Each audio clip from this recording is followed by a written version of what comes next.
বাড়িতে থাকা উপকরণ দিয়েই খুব সহজেই বানিয়ে নিই chicken kala bhuna. Welcome to my YouTube channel আর কুক হাউস। আজ রান্না করব চিকেন কালাভুনা। চিকেন কালাভুনা রান্না করার জন্য প্রথমে কড়াইয়ে পরিমাণ মতো সরিষার তেল দিয়ে গরম করে নিই। তেল গরম হলে তাতে পেঁয়াজ কুচি দিয়ে ভালো করে ভেজে নিই। পেঁয়াজ কুচি ভেজে বেরেস্তা করে তুলে নিই।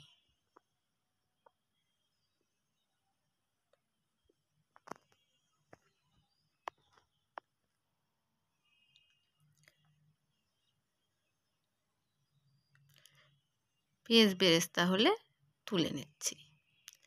এখন ওই তেলে দারচিনি,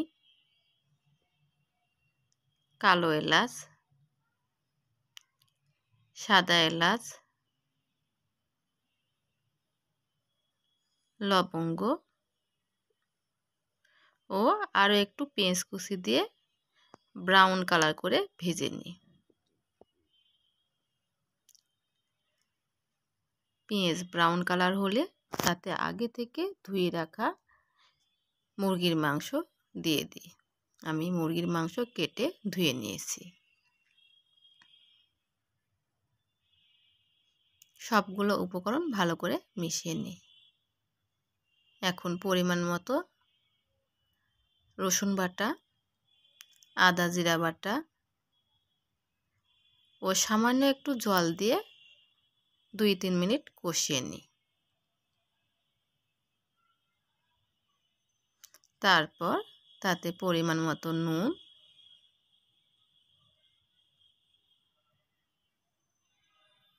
হলুদ গুঁড়া,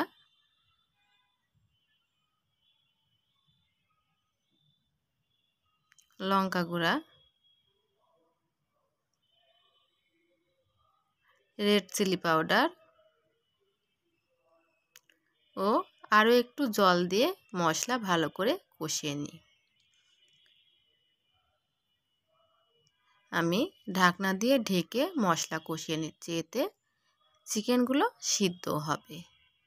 ঢাকনা খুলে ভালো করে নেড়ে চেড়ে নিই। মশলা থেকে যখন তেল ছেড়ে আসবে তখন আবারও সামান্য একটু জল দিয়ে ভালো করে মিশিয়ে নিব এবং ঢাকনা দিয়ে ঢেকে মাংস কষিয়ে নেব। এইভাবে 2-3 বার মাংস কষিয়ে নেব।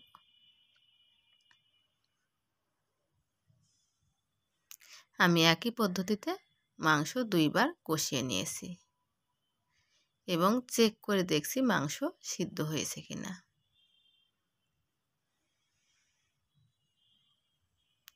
এরপর তাতে পরিমাণ মতো জল দিয়ে মশলাগুলো ভালো করে মিশিয়ে নেব।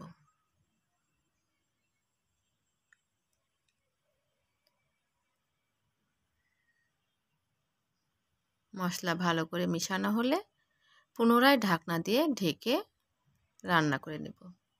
এতে মাংস ভালোভাবে সিদ্ধ হবে।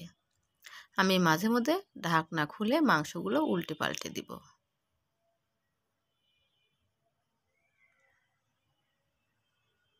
জল যখন শুকিয়ে আসবে এবং মাংস যখন ভাজা ভাজা হয়ে আসবে তখন তাতে আগে থেকে ভেজে রাখা মশলা দিয়ে ভালো করে মিশিয়ে নিব। শেষে পেঁয়াজ বেরেস্তা দিয়ে ভালো করে মিশিয়ে নামিয়ে নিলে ready chicken kala bhuna. By the way, আজ এই পর্যন্ত। দেখা হবে অন্য কোনো এপিসোডে, অন্য কোনো দিনে। সবাই ভালো থাকবেন। আর ভিডিওটি ভালো লাগলে অবশ্যই সাবস্ক্রাইব করে পাশে থাকবেন।